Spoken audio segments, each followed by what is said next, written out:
tous et à toutes. Alors, je fais deux choses en même temps, hein.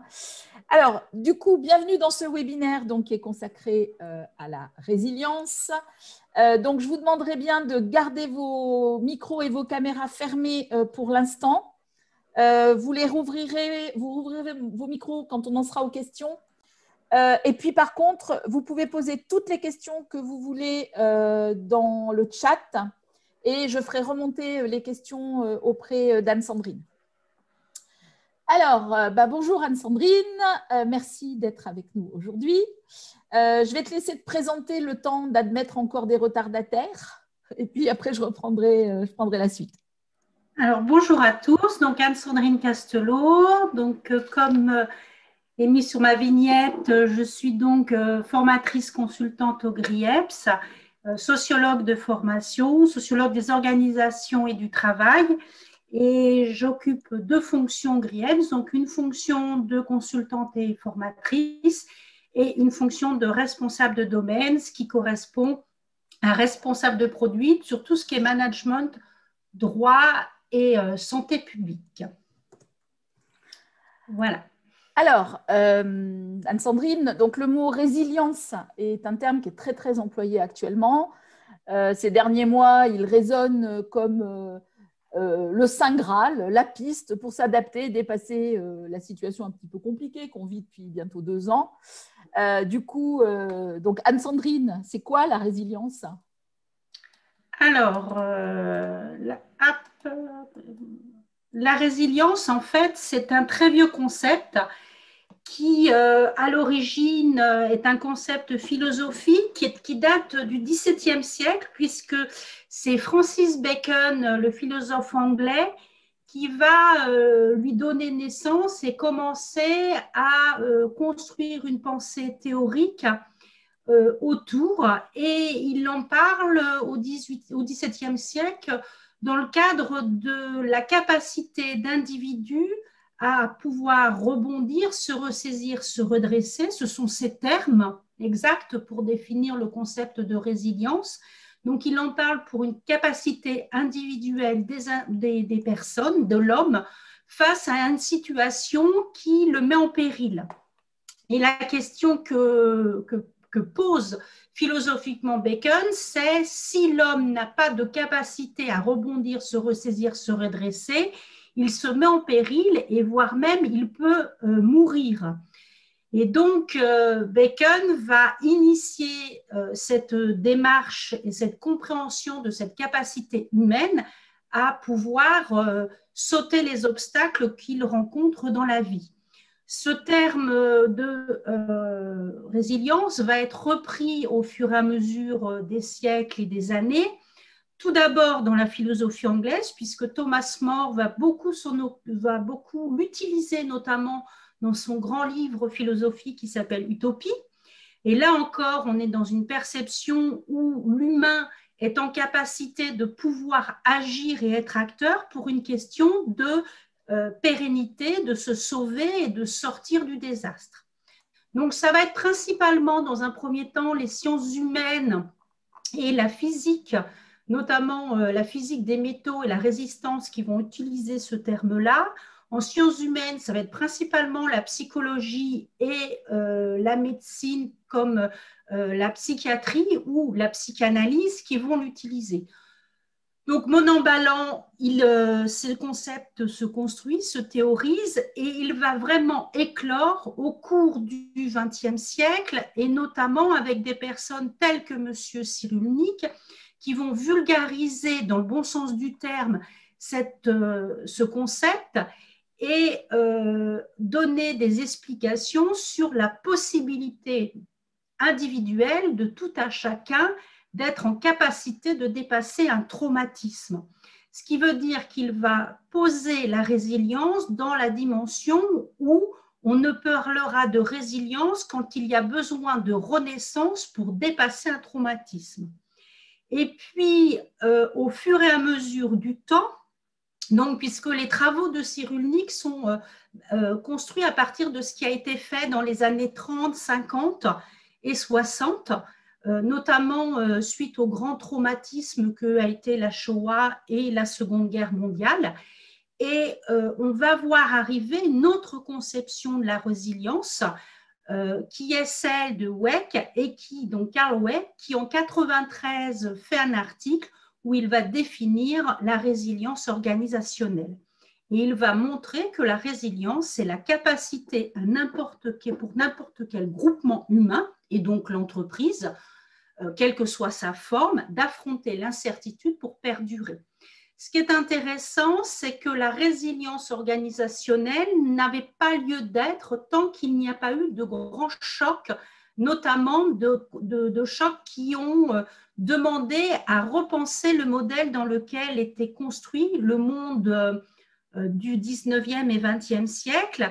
Et la résilience organisationnelle arrive à partir des années 70 avec le choc pétrolier et avec l'arrivée de l'incertitude, dont l'un des symptômes, par exemple, est la transformation de l'ère industrielle et l'arrivée d'un chômage massif. Donc voilà pour le paysage, je dirais, théorique de la résilience. Autre particularité de la résilience, donc sur la pyramide, c'est que cette résilience, au fur et à mesure du temps, pour Bacon et Moore, c'est une résilience qui concerne l'individu. Cyrulnik nous parle de l'individu et Weck va commencer à nous parler de l'organisation et du groupe. Qu'est-ce que ça veut dire? Ça veut dire qu'on passe d'une capacité à réussir et à vivre et à se développer, donc du coup à pouvoir se régénérer pour passer ce traumatisme, à ce que Jacques Leconte va lui dire, c'est en effet la capacité à se projeter dans l'avenir, mais ce qu'a l'intérêt de Jacques Leconte, c'est que Jacques Leconte, il fait le pont entre la dimension individuelle soutenue par Cyrulnik et la dimension totalement collective de Weck.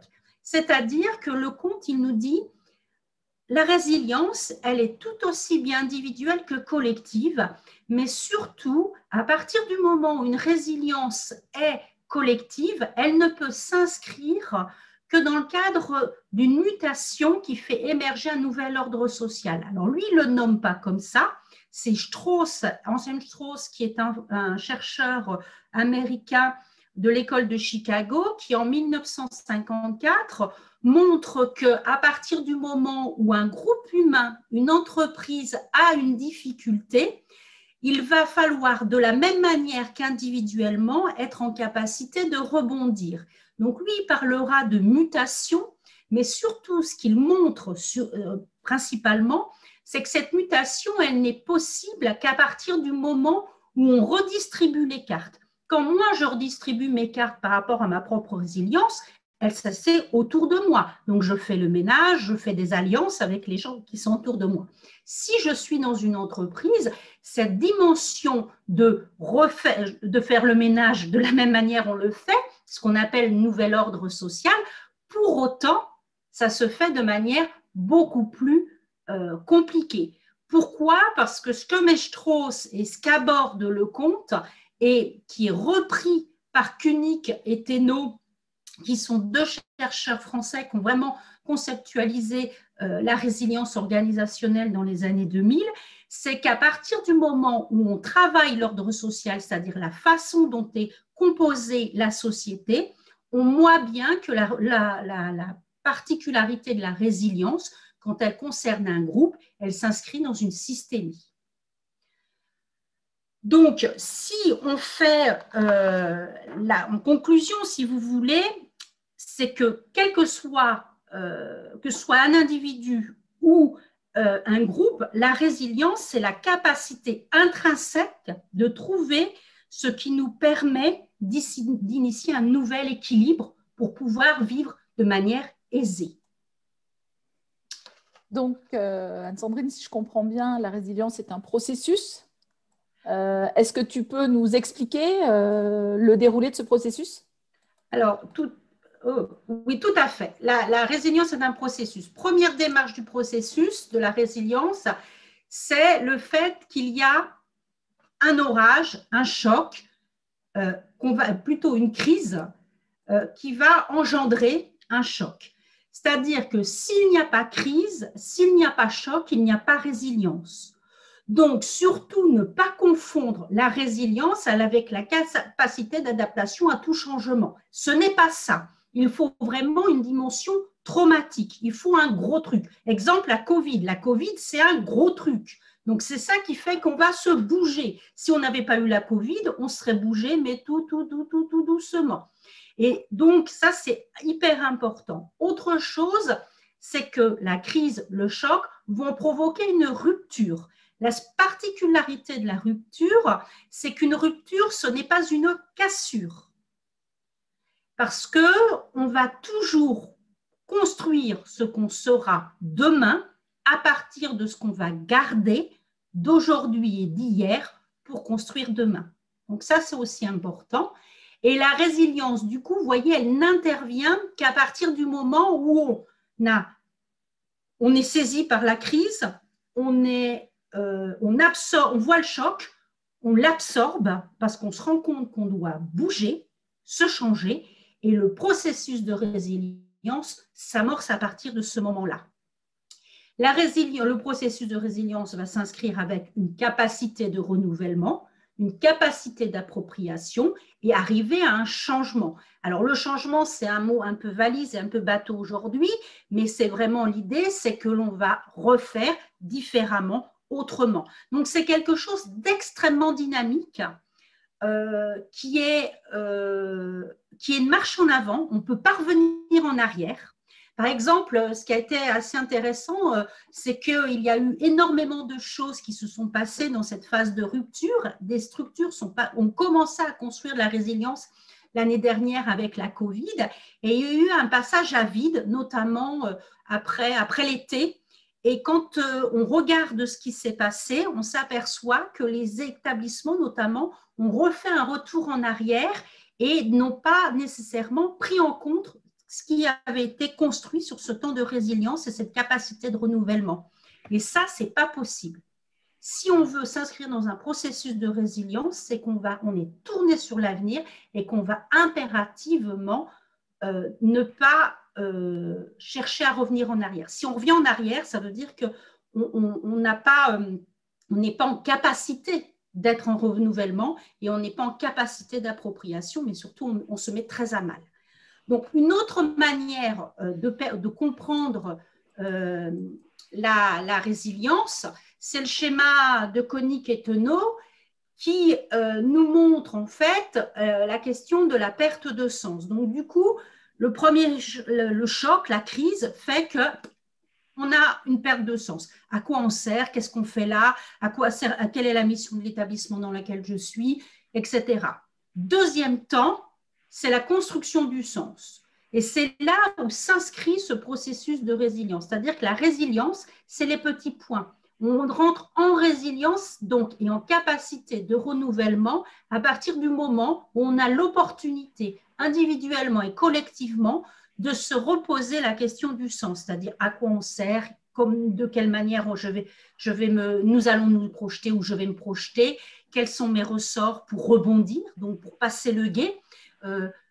Est-ce qu'il y a des ruptures à avoir? Sur quoi je dois faire des ruptures? Sur quoi je dois redéployer? Quelles sont les motivations? Est-ce que c'est un élan vital, y compris dans une entreprise? C'est-à-dire que si on ne se bouge pas, elle meurt.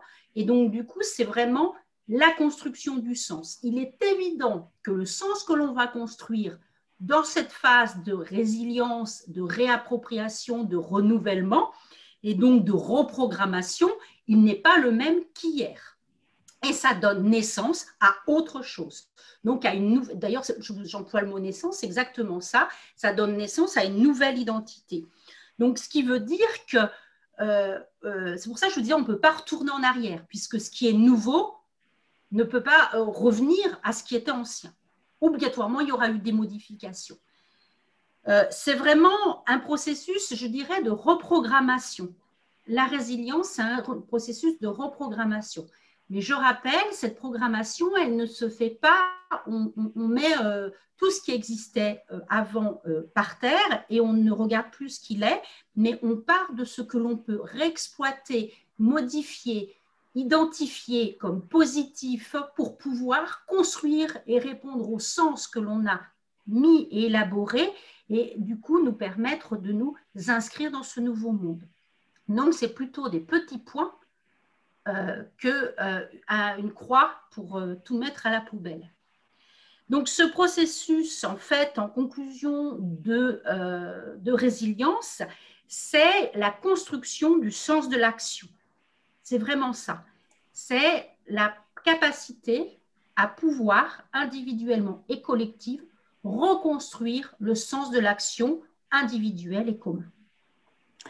Et comment le management peut-il accompagner cette reconstruction?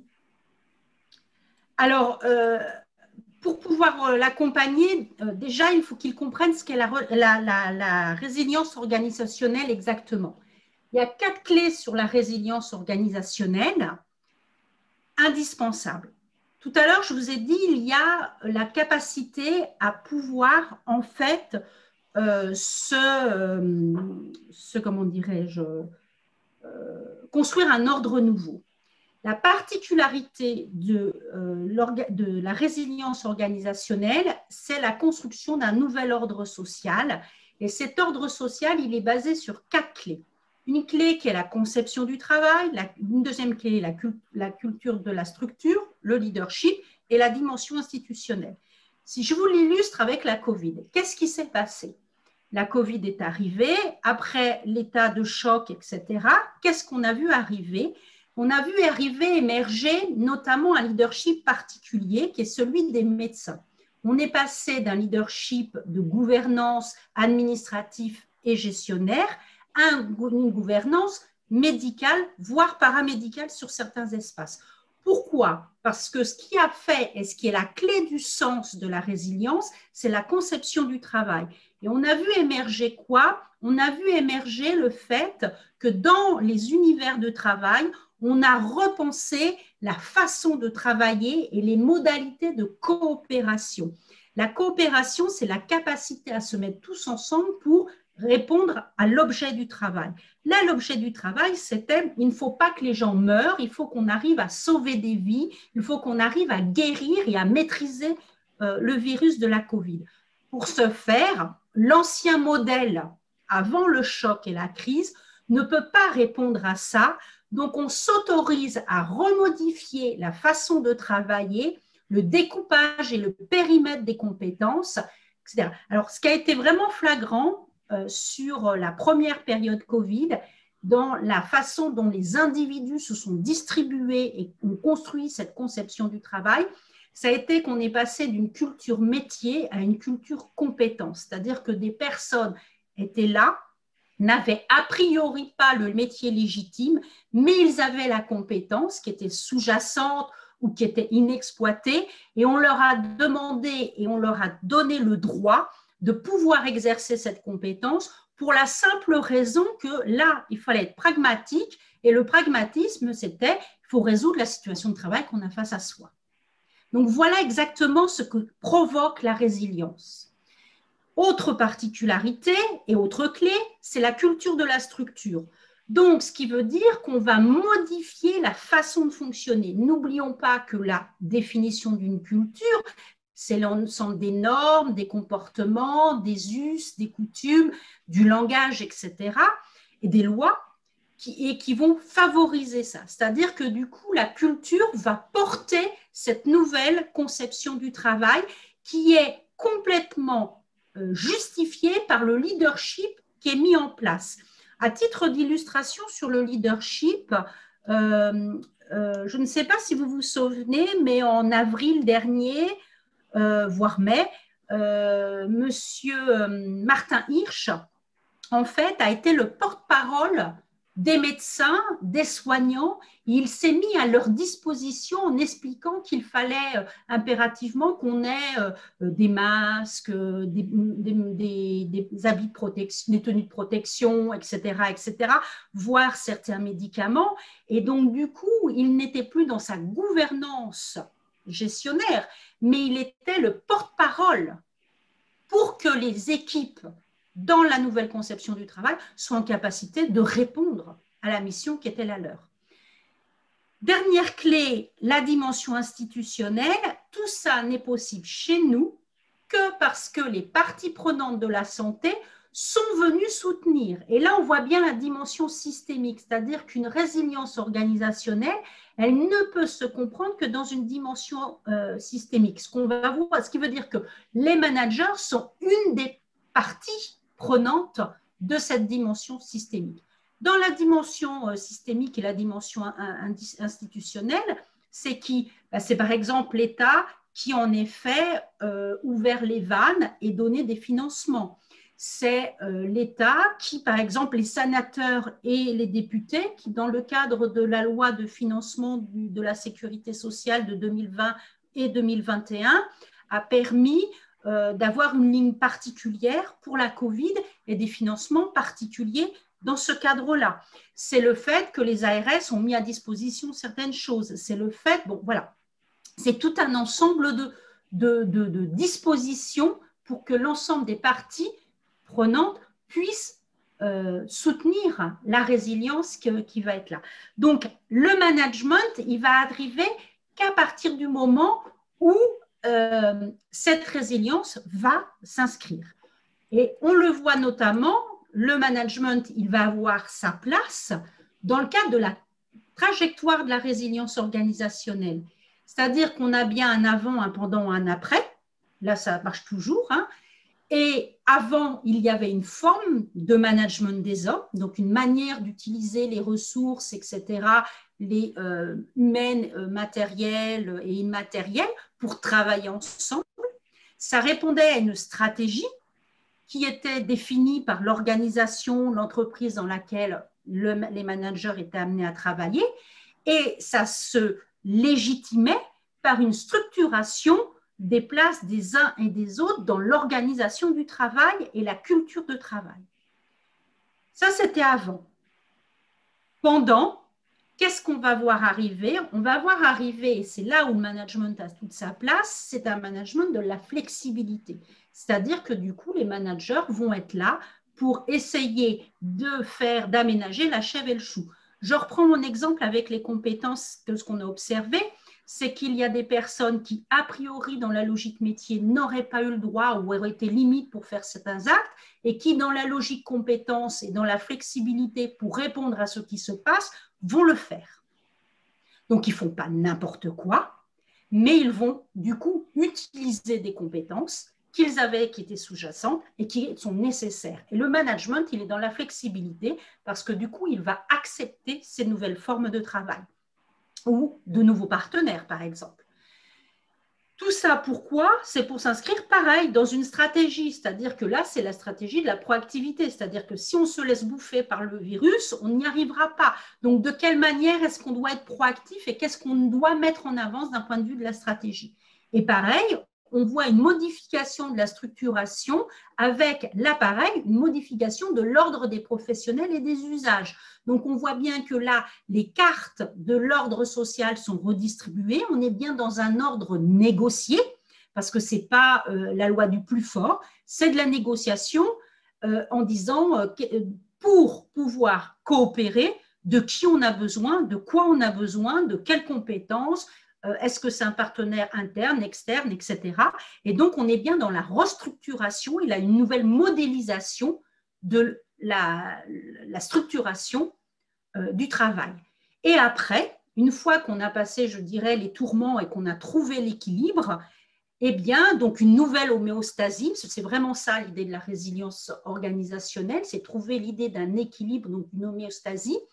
Eh bien, après, on va être dans un management de la reconnaissance, c'est-à-dire c'est, bon, ben, vous avez bien bossé, c'est super, et je reconnais aujourd'hui que vous avez le droit de travailler comme ci, comme ça, alors qu'il y a peut-être des mois en arrière ou un an en arrière, jamais le management l'aurait accepté. Ce qui veut dire qu'au niveau de la stratégie, on va inclure et surtout officialiser les nouvelles façons de travailler et les nouvelles manières de s'adapter aux réalités. Donc, la stratégie va reconnaître, adouber, et c'est vraiment le mot d'adouber, hein, cette nouvelle façon de faire. Donc, elle va être dans la légitimation. C'est-à-dire que sans ça, s'il n'y a pas de légitimité de la part du top management sur les nouvelles pratiques, ça ne marchera pas.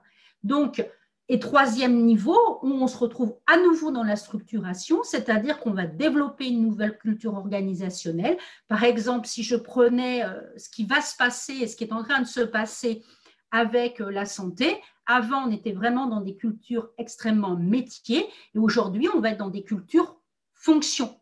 Et ce n'est pas la même chose, parce que la fonction, elle ouvre sur la compétence et elle ouvre du coup les univers. Et dans la dimension systémique, par exemple, et c'est là où c'est intéressant, parallèlement, vous avez les députés et les sénateurs qui aujourd'hui réfléchissent sur les décrets de compétences, notamment infirmiers, et ont ouvert le référentiel des compétences des aides-soignants à d'autres compétences qui leur ouvrent du coup d'autres fonctions. Voilà, donc du coup, une manière de comprendre. Donc, le management là-dedans, eh ben, il va arriver et il va être partie prenante. Alors, de quelle manière il va être partie prenante? Concrètement, comment on fait? Concrètement, comment on fait? On se débrouille. Non, c'est une boutade. Comment on fait? Alors, il y a une première chose, c'est une posture managériale. Là, je vais faire appel à un philosophe allemand qui s'appelle Hartmut Rosa. Et Hartmut Rosa, c'est quelqu'un, donc son bouquin, La résonance, date de 2018, et ses travaux datent des années 2010 exactement, 2010-2013. Et c'est quelqu'un qui est très intéressant sur ce thème de la résilience et du management et de la résilience organisationnelle. Ce qu'il nous explique, c'est que il nous faut être en résonance. La résonance, c'est le pouvoir d'agir. Si, face aux événements traumatiques ou qui vont nous poser un trauma, on est dans le fait de s'inscrire et simplement absorber, ça ne fonctionnera pas.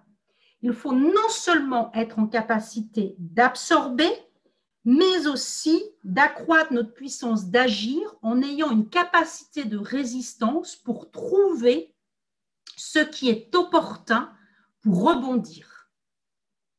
Et ça, c'est assez important en termes managériels. Pourquoi? Parce que ce que j'observe fréquemment, c'est que j'ai affaire à des pompiers pyromanes. C'est-à-dire, ce sont des cadres, un encadrement. Alors, l'idée d'encadrement, ce n'est pas simplement le cadre, c'est celui qui encadre une équipe. Donc, je vois des personnes qui encadrent des collaborateurs, qui répondent à toutes les sollicitations, parce que bien évidemment, quand on est dans le tumulte, ça sonne de partout, qui éteignent les feux toute la journée, mais qui en rallument d'autres. Et ce que nous dit Rosa, il nous dit la première des postures à avoir, c'est de se mettre en résonance, accepter de ralentir, de comprendre ce qui se passe et de trouver la fenêtre qui va vous permettre de construire votre rebond. Deuxième chose, c'est de travailler trois étages que j'appelle les routines, les règles heuristiques et les improvisations. Étant donné que le manager, malgré lui, est celui qui va pouvoir porter une part de la dynamique de la transformation, notamment par le fait qu'il va être celui qui va légitimer le changement de normes. Il est important, en termes de clairvoyance vis-à-vis des équipes, qu'il inscrive ce qu'est la routine du service. Alors, du service, de la mission, voilà. Mais qu'est-ce que c'est une routine? En fait, il y a deux routines. Il y a la bonne et la mauvaise routine. La mauvaise routine, on n'en veut pas. C'est celle qui a été mise en évidence par Adam Smith dans son écrit de La manufacture des épingles, où en fait, l'illustration, ce serait Charlie Chaplin qui est en train de visser, et il visse tellement, ou on fait tellement d'épingles que du coup, on est dans un processus de routine d'aliénation. Qui veut dire aliénation? Veut dire que l'on n'est plus en capacité de penser, puisque le geste, il est tellement incorporé qu'on est décérébré. Celui-là, on n'en veut pas. Ce que va rechercher le cadre, l'encadrant, c'est d'identifier les routines positives du service. Les routines positives, la question de la routine positive a été mise en évidence par Diderot. au XVIIIe siècle. Et lui, ce qu'il montre, c'est l'importance de l'unité de la main et de l'esprit. Donc, ça veut dire quoi pour un cadre? Eh bien, ça veut dire qu'il va, par exemple, je vais prendre une analogie avec le vélo, je cherche à ce que tous mes collaborateurs soient super à l'aise à faire du vélo. C'est-à-dire qu'ils soient en capacité de pédaler, sans se casser la figure. Mais la routine présuppose que non seulement je pédale sans me casser la figure, mais je suis capable de discuter avec mes collègues tout en ne tombant pas, d'anticiper les obstacles que je vais rencontrer sur ma route ainsi que mes collègues, de pouvoir freiner, me détourner de l'obstacle sans provoquer d'accident avec mes collègues. Ça, c'est la bonne routine, c'est la capacité du coup à pouvoir faire tout ce que je sais faire tout en ayant une vigilance pour être capable d'absorber les événements extraordinaires. Et donc l'idée, en terrain connu, c'est de connaître ses routines. C'est de maîtriser ses routines. Et ça, c'est super important parce qu'une bonne routine correspond à la mission du service. Une mauvaise routine n'a pas lieu d'être. Et une routine bancale, on la rectifie, on l'arrange. Donc, première passe pour travailler la résilience, c'est de savoir et de connaître les routes à vélo dont on a besoin pour répondre à notre mission. Deuxième niveau, c'est la question de la règle heuristique. Et là, on retrouve mon pendant dans la trajectoire de la résilience, c'est que là, on est bousculé. Donc, la routine qu'on avait hier, il va falloir se poser la question, est-ce qu'elle tient la route? Est-ce qu'elle ne tient pas la route? Et si elle ne tient pas la route, qu'est-ce que je dois en changer? Et là, on est en terrain de flexibilité. La capacité de la flexibilité, c'est la capacité du roseau, c'est-à-dire qu'on plie sans se rompre. Donc, a priori, dans l'idéal, le comportement humain a cette capacité, cette élasticité de ne pouvoir plier sans se briser, mais ce n'est possible que si on la travaille. Si on nous l'implique, on nous l'impose, on risque de se briser. Ce qu'il faut avoir comme conscience derrière aussi de la flexibilité, c'est que les règles, comme je vous l'ai exprimé tout à l'heure avec le schéma du pendant, avant, pendant et après sur la trajectoire organisationnelle, de la résilience organisationnelle, c'est que dans la flexibilité, on va inévitablement mettre un autre ordre social, une autre manière de fonctionner, et donc on va importer de nouvelles normes de fonctionnement, de nouveaux normes autour du pouvoir, du contrôle, et on va du coup aussi, de manière irrévocable, transformer les choses. Donc, dans un contexte incertain, il y a besoin de réfléchir à ces règles heuristiques. Et du coup, souvent, ce qu'on voit, c'est que la flexibilité, c'est pas absorber tout et tout et tout et tout et tout. Non, c'est fragmenter et se recentrer sur l'essentiel. Et là, on va voir les routines fondamentales qui vont être réutilisées. Je vais vous l'illustrer avec les urgences. Les urgences avant Covid, c'est ouvert 24/24, 365 jours, et pour tout le monde, peu importe, à partir du moment où il a un signe d'altération de santé. OK. Ça a marché. Mais à partir du moment où les gens sont arrivés en ayant probablement la Covid, qu'est-ce qui s'est passé? Règle heuristique, est-ce qu'on peut continuer avec le système qu'on avait, c'est-à-dire la routine qu'on avait? IOA et médecin, pareil, orientateur. Et après, les orientations selon des critères de priorité. Ben non, c'est plus possible. Donc, qu'est-ce qu'on a vu? On a vu une règle heuristique, c'est-à-dire que peu importe qui arrive, d'office, il est Covid. Donc, s'il est Covid, on se retrante sur ses missions, c'est qu'il nous faut discriminer Covid ou pas Covid. Mais on ne se pose pas la question. Première chose, tout le monde est Covid. Donc, du coup, tout le monde, on met masque, on met vêtements de protection, on met les gens en isolement et on a des protocoles, température, oxygène, etc., etc. Et puis test ou sérologie. Et donc, du coup, c'est après qu'on va voir si Covid ou pas Covid. Bon, Covid, il reste à l'hôpital, pas Covid, on le ressort. On le ressort soit avec des partenaires de ville, soit avec le partenaire avec qui on a fait une convention et qui, du coup, va le prendre dans sa structure et va observer ce qu'il en est, etc. Et donc là, du coup, vous voyez, c'est comment on fonctionne. C'est-à-dire que recentrage sur les missions, nous, on est hôpital public, on prend les graves.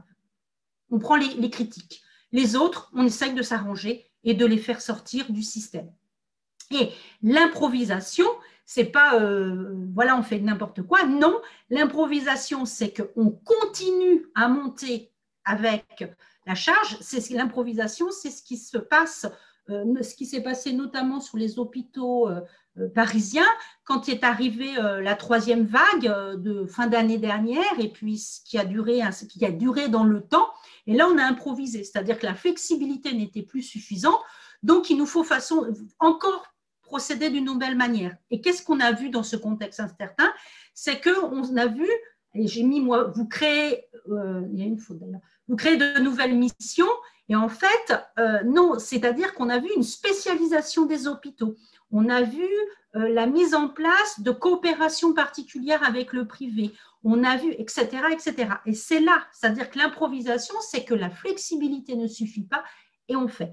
Donc, tout ça n'est possible que si on travaille les routines. Tant qu'on ne sait pas plus où on habite et qu'on travaille bien le sens, et qu'avec le sens, on incorpore des gestes et des manières de faire, ça marchera. Donc, voilà à quoi ça va correspondre. Donc, ce que je vous propose, pour terminer mon propos, c'est de vous présenter 3 manières d'accompagner vos équipes et d'être amené à travailler cette capacité de résilience organisationnelle. La résilience organisationnelle, ce n'est pas quelque chose qu'on a en soi, c'est quelque chose qui se construit. Donc, au niveau des managériales, qu'est-ce qu'on peut faire? C'est se défaire des schémas mentaux. Si demain, j'arrive dans votre établissement et que je dis, ou de votre service, et je vous dis, ben voilà, il faut mettre ça en place, sans dire pourquoi, pour qu'est-ce machin, qu'est-ce que j'aurai? De la résistance et de haut vol. Par contre, si j'amène les professionnels à s'interroger et à comprendre ce qui se passe, je vais les amener à travailler ce qu'on appelle l'élasticité cognitive. Donc, je vais les rassurer en leur disant, vous avez vos routines, voilà le sens de votre travail. Mais ça ne suffit pas. Donc, face à l'incertitude, à votre avis, où se trouve le sens de votre travail maintenant et de quelle manière est-ce qu'on peut co-construire une nouvelle façon de travailler? 3 possibilités et 3 outils que vous pouvez mettre en œuvre. Premier outil, c'est l'ethnographie. Donc, c'est trouver, comme c'est mis, les nouvelles approches pour faire face aux problèmes. Donc, c'est de se poser la question, plutôt que de dire « Oh, punaise, on a toujours ce goulot d'entraînement, ça ne marche pas, etc. » C'est de se dire « Oh, bon, ça ne marche pas, ok, ben, allons voir pourquoi ça ne marche pas. Qu'est-ce qui se passe réellement? C'est-à-dire qu'on prend ses petits pieds et ses petites mains et on va voir pourquoi ça ne marche pas, qui coince, pourquoi ça coince, c'est peut-être pas d'ailleurs qui coince, qu'est-ce qui fait que ça coince. Et plutôt que chercher un comment, on va plutôt chercher un pourquoi ça coince et qu'est-ce qui fait que ça coince. Donc du coup, on va identifier le problème en disant on a un problème parce qu'on a un goulot d'étranglement là, ça coince, ce qui veut dire que ça ne marche pas. On peut identifier qui peuvent être les personnes qui vont du coup observer. Et ces personnes qui vont observer, donc on peut observer, on peut poser des questions sur une grille de questions définie.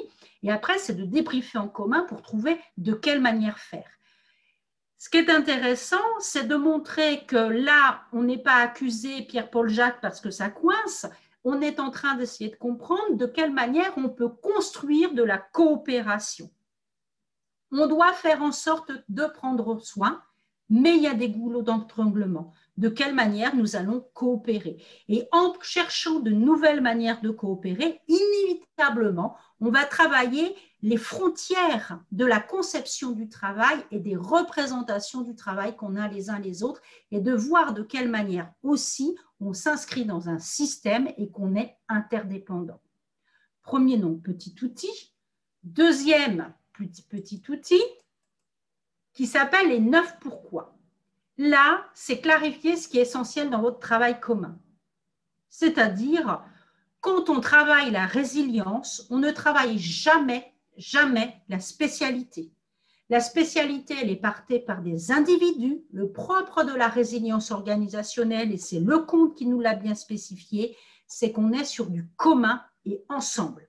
Donc, on ne travaille pas l'individu, mais on travaille le collectif de travail. Et le collectif de travail, il se construit sur des routines, et les routines, c'est le commun du travail. Donc, il nous faut identifier le commun du travail. Donc, managérialement, un petit outil, c'est découvrir le commun du travail. Donc, du coup, c'est pareil, et on part à partir du travail réel. La résilience ne travaille jamais sur le prescrit. Elle travaille toujours sur le réel. De quelle manière, dans la vraie vie, les gens font pour résoudre le problème qui est face à eux. Et donc, les 9 pourquoi, c'est qu'est-ce qui est vraiment super important pour les professionnels. Pour les professionnels, ce qui est super important, c'est de travailler de telle manière. Ce qui est super important pour les professionnels, c'est cela. Et se poser la question, pourquoi ? Pourquoi ?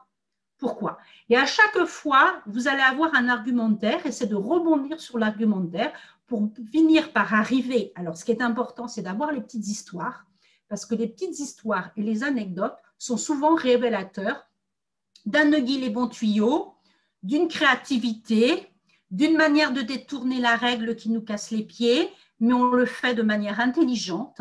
Et donc, c'est de vraiment voir l'intelligence collective des uns et des autres au travail pour pouvoir faire en sorte de répondre à la mission. Et ça, managérialement, on a besoin de le légitimer, de le formaliser et de le rendre visible. Mais ce n'est pas possible si on reste que sur une lecture de prescrit. Il est important de comprendre le travail commun. Par exemple, trouver ces routines, c'est commencer par un 9 pourquoi. En trouvant les routines, vous travaillez le commun et donc, du coup, vous arriverez à ouvrir les chakras des équipes et à modifier les schémas mentaux. C'est-à-dire que le leitmotiv « on n'a pas le temps, on ne peut pas, ce n'est pas pour nous », non, on ne veut plus l'entendre parce que dans ce cas-là, on ne peut pas faire de la résilience organisationnelle. La résilience organisationnelle, c'est le champ des possibles. Tout est à reconstruire. Et pour terminer sur 9 pourquoi, on arrive à quoi? À définir des critères d'une future organisation. C'est-à-dire demain, on sera en capacité de, et là, c'est le manager qui peut dire « Ok, on essaye ça, ok, je vous donne le feu vert pour faire ». Dernier outil, où là, on est sur les incertitudes critiques. Donc ça demande un peu plus de travail en termes de préparation, mais par contre, c'est super intéressant. Par exemple, vous êtes dans un service aujourd'hui qui a été extrêmement malmené par la Covid. Si on reste qu'avec du discours en disant « vous inquiétez pas, ça va aller mieux », etc., on n'apaise pas les gens. Au contraire, on remet, là on joue pompier pyromane, on remet des braises sur le feu et on ressouffle sur le feu. L'intérêt, là, c'est de trouver les stratégies pour rester opérationnel. C'est-à-dire que, bon, on a 4 possibilités. Un scénario 1, 2, 3 et 4. L'épidémie se stabilise.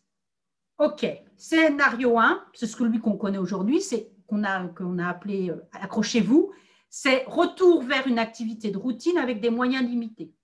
C'est ce que vous connaissez, c'est-à-dire c'est aujourd'hui, à chaque fois c'est ce qui s'est passé, ça s'est stabilisé, ça a décru pour les personnes atteintes du virus, on a commencé à réintroduire l'activité normale et donc du coup avec des moyens limités, avec des gens fatigués et là en effet c'est accrochez-vous. Donc du coup on réfléchit, si ça se passe comme ça, qu'est-ce qu'on met en place? Scénario 2, le rêve, c'est que du coup, on s'aperçoit que là, ça y est, c'est bon, on tient le bon bout. En octobre, tout le monde est vacciné, on n'a plus de soucis. En plus, la grippe est moins importante.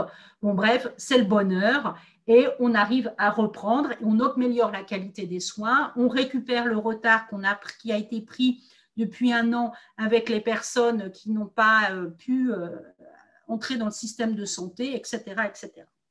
Donc, qu'est-ce qu'on met en œuvre? Alors, celui-là, en règle générale, scénario 2, là, il n'y a pas de souci, tout le monde trouve le moyen de le mettre en œuvre. Scénario 3, c'est-à-dire que là, on a de plus en plus de malades et pas plus de moyens. C'est-à-dire qu'on n'arrive pas à s'en sortir, l'Inde. On n'arrive pas à s'en sortir, c'est-à-dire que comment on fait pour s'accrocher aux branches et pour éteindre les feux? Et du coup, là, vous voyez, dans la flexibilité, c'est l'improvisation, là. C'est qu'est-ce qui est l'essentiel, qu'est-ce qu'est le recentrage, sur quoi on va. C'est-à-dire que c'est important de travailler ces dimensions-là.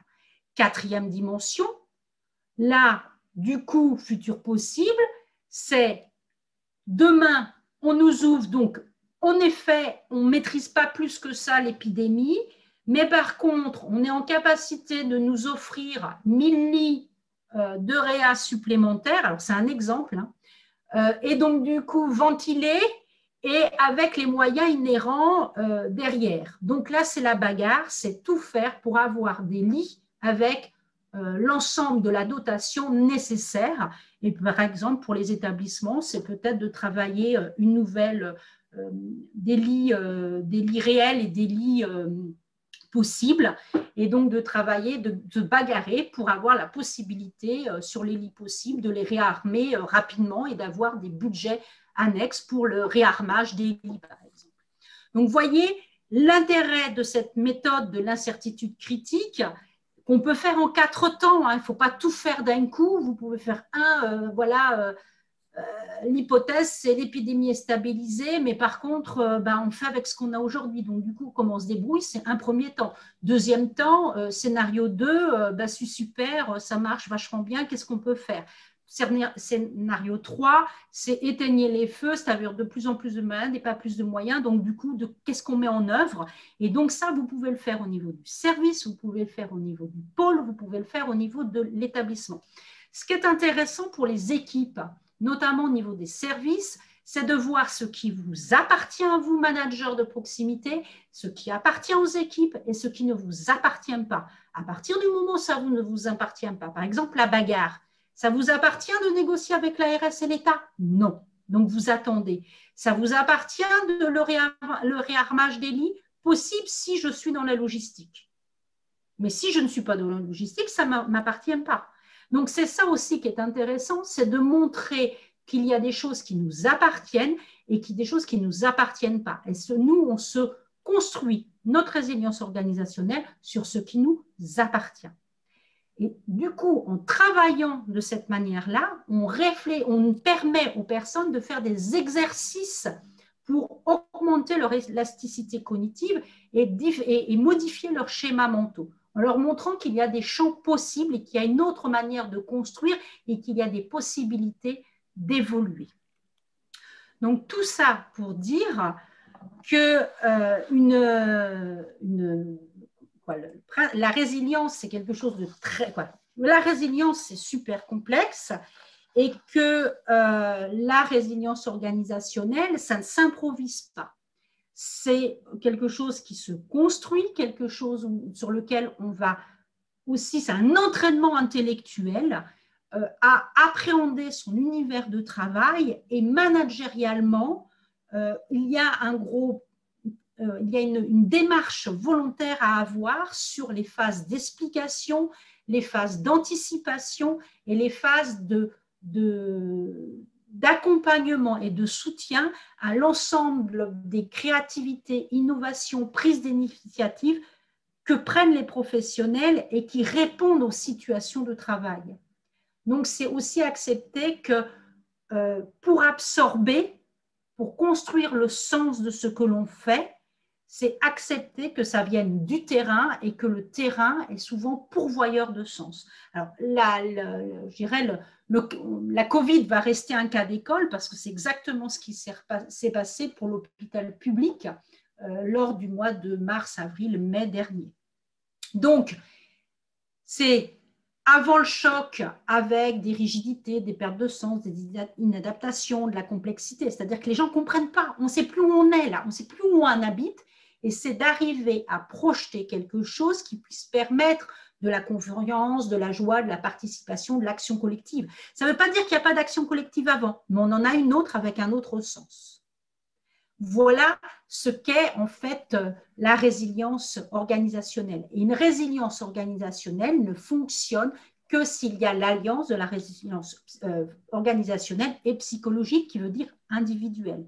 C'est sûr, des gens qui ne veulent pas aller dedans, il y a besoin de travailler avec eux, quoi.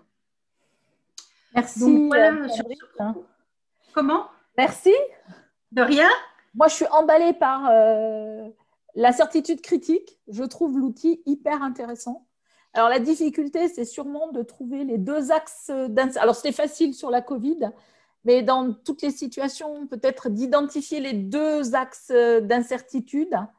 C'est sans doute l'aspect le moins facile. Et ensuite, effectivement, imaginer les 4 scénarios et ensuite la stratégie qu'on peut mettre pour s'adapter à chacun des scénarios qui nous appartient. Je trouve l'outil extrêmement puissant, vraiment très intéressant.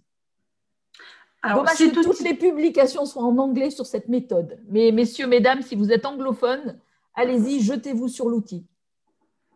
Alors, c'est des choses, par exemple, sur des services qui ont l'incertitude critique, c'est des services qui ont une évolution très forte de la modification de leur population. C'est très intéressant de travailler avec cet outil-là pour comprendre où on doit bouger, sur quoi on doit bouger. Voilà. Par exemple, travailler aussi avec, je pense en psychiatrie. Donc, il y a une évolution des populations et qui est liée à la nouvelle structuration imposée par les différents projets de loi, avec de l'ambulatoire et du conventionnel, mais qui est différent. Et donc, du coup, là, c'est pareil. Quels sont les enjeux pour ça? Est-ce qu'on peut continuer comme aujourd'hui? Et quels sont les… Alors, du coup, et les équipes sont très, très surprenantes quand elles s'emparent de cet outil. Parce qu'on peut faire des choses, on peut aller très loin. J'en suis persuadée. J'ai terminé mon propos par une petite biblio, autrement je dis, vous l'aurez sur le PowerPoint. Voilà. Tout à fait. Alors, je n'ai pas de questions dans le chat. Alors, soit tout le monde est sidéré ou noyé parce qu'il pleut à flot, je ne sais pas s'il pleut partout. Je n'ai pas de questions. Allô, allô? Allô, allô? Ou alors, allez-y, ouvrez les micros, posez les questions. Oui, il y aura un replay. Il sera posé mardi prochain sur la chaîne YouTube du GRIEPS, auquel vous pouvez vous abonner, entre nous soit dit. Alors, vous m'entendez ou pas? Oui, tout à fait. Est-ce que ça serait possible d'avoir les diapos ou pas? Anne-Sandrine, est-ce que tu es d'accord pour qu'on transmette les diapos? Transmettre les diapos, il y aura le replay de toute façon et vous l'aurez dans le replay. Dans le replay, vous aurez les diapos, oui, tout à fait. Oh, bonjour de Guadeloupe. Dans le replay. Ok. Est-ce que vous nous entendez pour poser une question? Tout à fait. Oui, allez-y. Oui, bonjour. Est-ce que vous pouvez développer un peu sur les routines de travail que j'identifie pas de façon évidente, moi, et j'ai l'impression que dans la crise sanitaire qu'on a connue, elles ont été complètement bouleversées. Si en tout cas il s'agit de tous ces temps informels où les équipes peuvent avoir des échanges. Alors non, la routine n'est pas. Alors la routine telle qu'est comprise là en orga, ça s'appelle pas. C'est pas le temps informel. Là, je vais vous prendre un exemple. Une routine, pareil. Alors, je vais vous prendre 2 exemples. On peut avoir une routine qui est par exemple la routine de l'accueil. On est dans un établissement qui accueille des gens qui vont rester 2-3 jours ou voire plus. Et donc, par exemple, il y a la routine de l'accueil, c'est-à-dire c'est quoi accueillir, de quelle manière on s'y prend, qu'est-ce qui est essentiel. Et du coup, une routine, elle est construite sur des hypothèses de travail, c'est-à-dire on a besoin d'accueillir de telle et telle manière parce que si on ne le fait pas, voilà ce qui va se passer. Et donc, du coup, c'est d'identifier, c'est ce qui va structurer la routine. Donc, ce n'est pas un protocole, hein, c'est vraiment réellement dans les vrais faits comment on fait. Exemple, je pense dans un service, c'est un service donc à l'époque hôpital de semaine, qui accueillait donc des personnes le lundi avec à 7h, 7h30, etc. et tout. Et donc, du coup, la routine de l'accueil, c'était le fait qu'on devait, donc, au-delà de l'installer, la personne, lui expliquer, s'assurer qu'il y avait l'ensemble des éléments indispensables pour l'opération qui était programmée, etc., ou les examens qui étaient programmés, etc. C'est-à-dire que la routine, c'est le sens qui va découler derrière de l'action de travail. Du coup, ça, c'est une forme de routine. Une autre forme de routine, là, pareil, je prends n'importe quel service, c'est la façon dont on prend son poste. Je prends l'exemple je vous illustre ce propos. On commence par le temps des transmissions. La transmission, ce n'est pas une routine. Elle devient routine à partir du moment où non seulement on reçoit l'information, mais on est capable de traiter l'information et de hiérarchiser la prise en soin derrière. Pourquoi je vous dis que ce n'est pas une routine, les transmissions? Si c'est simplement transmettre les informations et qu'après, chacun part dans sa logique, qui va faire les prises de sang du matin, qui va préparer les petits déjeuners, qui va ceci, là, je suis dans la mauvaise routine, je suis dans la routine d'Ada Smith, parce que ce n'est pas pensé. La routine présuppose la pensée derrière. L'idée de la routine, c'est de savoir ce qu'on a à faire, ce qui veut dire que lorsqu'on aura de l'inconnu, on sera en capacité de répondre à l'inconnu. Je vais vous illustrer une routine d'accueil. Très récemment, janvier, je suis dans une structure qui accueille une dame, donc tout est fait. Le dossier a été mis en place, l'équipe est au courant, aux transmissions, il a été défini qui allait accueillir la personne physiquement, qui allait l'installer, etc., etc. Et cette dame arrive, et il découvre que cette dame n'a pas de capacité d'expression en français, elle parle une langue étrangère, et personne n'est en capacité de pouvoir traduire ce qui se passe. Et là, très intéressant, c'est qu'arrive une dame, non pas une dame, arrive une soignante qui était de l'étage au-dessus, et cette soignante parle la langue, à savoir le berbère. Et en fait, là c'est intéressant, c'est que du coup, ils ont switché les deux professionnels pour que la personne qui parlait berbère soit dans la capacité d'accueillir comme il faut, selon leur canon du bon travail, cette dame qui arrivait et qui ne parlait que berbère. C'est ça la routine, c'est avoir cette capacité de l'inattendu. Et donc, du coup, et personne ne s'est posé la question parce que derrière, avec cette routine, le cadre a permis ces switches et c'est une évidence pour les équipes. Le plus important, c'est ma mission, c'est accueillir cette dame. On sait que si on ne l'accueille pas, elle va mettre plus de temps à s'adapter et ce sera compliqué pour ce qui a à suivre derrière, pour elle et pour nous. Double bénéfice. Est-ce que j'ai été plus claire, monsieur? Oui, merci. Voilà. La Covid nous a empêchés de continuer à laisser les parents entrer jusque dans les groupes éducatifs de l'IME le matin. Et je pense que là, il y a eu une routine qui a été suspendue, du coup, quand même. Alors, elle a été suspendue, mais en fait, elle a été suspendue, et en fait, vous seriez rentré en flexibilité, voyez, passer le deuxième cap, parce que là, vous avez une incertitude, si cette routine avait été reprise pour l'adapter à la réalité, de telle manière à ce qu'il n'y ait pas de perte de bénéfices pour les parents, pour l'enfant. Oui. Oui. Alors, c'est facile après coup, hein. J'ai mon rôle là. Anne-Sandrine, moi, une question aussi. Ah. Allez-y, je lirai la question après. Allez-y, madame. En fait, l'aboutissement de l'organisation résiliente, c'est finalement d'arriver sur des organisations agiles. Non. Non. Non. Alors, le mot agilité, c'est aujourd'hui, ça veut pas dire ça. L'agilité, elle est liée à la capacité de mener un projet. Là, nous, on ne mène pas un projet, on adapte ce qui existe à la réalité du travail d'aujourd'hui. Donc, ce qui veut dire que ce n'est pas de l'agilité. Par contre, ce que met en évidence la résilience, c'est la capacité à de la souplesse.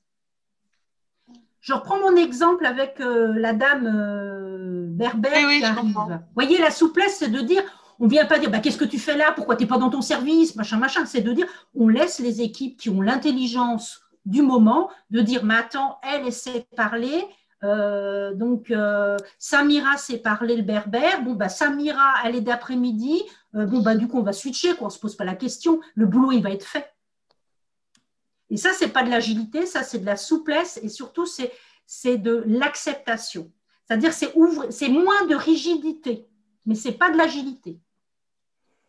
Alors, Anne-Sandrine, j'ai une question, une remarque et une question. Alors, vous dites que la résilience doit s'appuyer nécessairement sur le travail réel. Or, à l'heure actuelle, la plupart des travaux montrent que le travail s'organise non pas à partir du réel, mais du théorique. La résilience permet-elle de discuter du travail réel ou est-ce qu'il faut parler du travail réel pour soutenir la résilience? C'est la question. Alors, très bonne question. Vraiment très chouette question.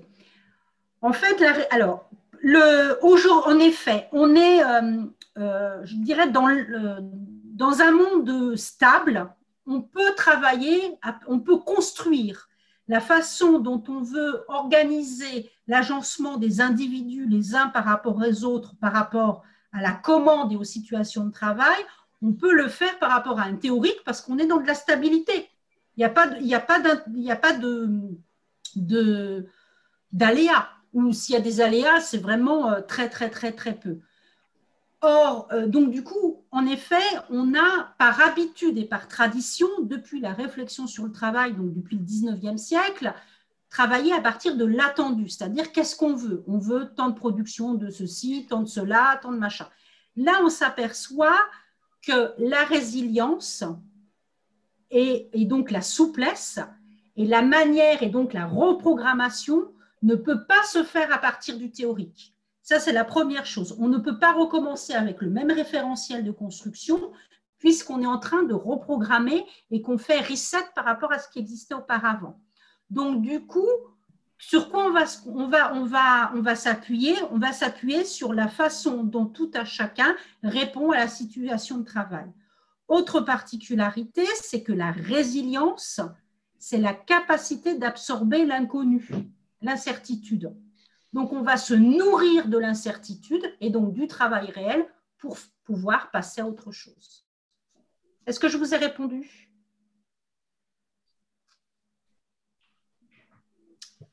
C'est bon? On espère, c'était une question par le chat. J'en ai une petite dernière. Ouais. Est-ce en quelque sorte le fonctionnement en un mode dégradé en cas d'aléa? Non, surtout pas. Surtout pas. Ce mot, oubliez-le. Non, mode dégradé. On de reprogrammation des organisations en post-crise, en fait, c'est ça. Hein. Voilà, c'est que le mode dégradé. Ouais, pas mode dégradé. Pourquoi? Parce que le mode dégradé, c'est on repart, on est dans l'ancien monde, on est avant. On part avec le même référentiel. Or, le nouveau référentiel, on ne sait pas de quoi il est fait. Donc, il ne peut pas être dégradé par rapport à avant, il est différent. Donc, c'est plutôt de réfléchir. C'est pour ça que la question de la routine est intéressante et du coup, de la routine, comment on y inscrit de la flexibilité. C'est du coup, je vais reprendre l'exemple de l'IME. Il y a une routine d'accueil le matin des enfants et du coup, en flexibilité, l'important, c'est quoi? On sait que dans la journée d'un enfant, si on saute cette étape ou on écorne l'étape de l'accueil, la journée de l'enfant ou des enfants est perturbée. OK. Donc, ça veut dire que dans la flexibilité, par la porte ou par la fenêtre, on va trouver un moyen de faire. Et on va s'arranger. Par contre, si on trouve un moyen de faire, ça se peut qu'il y a d'autres choses qu'on ne fera pas parce qu'elles ont moins d'incidence sur le déroulement de la journée et sur la mission.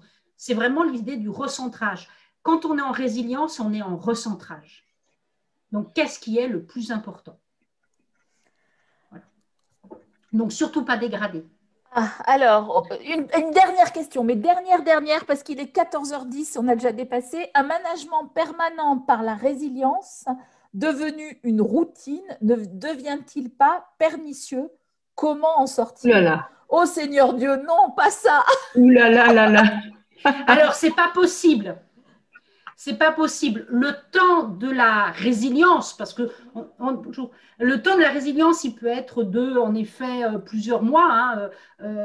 Là, l'exemple que je donnais avec l'équipe, donc par exemple de l'accueil de la Dame Berbère, c'est des équipes que j'ai accompagnées pendant 18 mois. Et au bout d'une année, ils ont trouvé leur manière de faire. Donc, vous voyez, il faut du temps. Mais on en est sorti maintenant, c'est stabilisé. C'est-à-dire qu'ils d'eux-mêmes, ils savent faire. Ce qui veut dire que le management, et je reprends la diapo où je vous ai mis avant, pendant, après sur la trajectoire de résilience. Et c'est là où c'est important sur cette trajectoire de résilience, c'est qu'à un moment, on passe dans l'après, et dans l'après, c'est la stabilisation. Donc, on va reconnaître tout ce qui a été construit, et la reconnaissance de tout ce qui a été construit fait que du tout, on fait arrêt sur image et on ne revient pas en arrière. On n'est pas tout le temps dans le mouvement. Hein. Bon, on va s'arrêter là. Voilà. Alors, 2 infos. La première, le webinaire sera en ligne mardi prochain sur la chaîne YouTube du GRIEPS. N'hésitez pas à vous y abonner, comme ça vous aurez toutes les infos. Et deuxième chose, le prochain webinaire où on retrouvera Anne-Sandrine sera sur la qualité de vie au travail et ce sera le 18 juin. Ce n'est pas l'appel, hein, mais c'est presque ça. Et bien, en tout cas, au revoir à tous. Merci d'avoir été avec nous et à la prochaine fois. Merci. Au revoir. Au revoir Marie-Frédérique. Au revoir Carole. Merci beaucoup. Merci bien. Merci. Merci bien. Au revoir.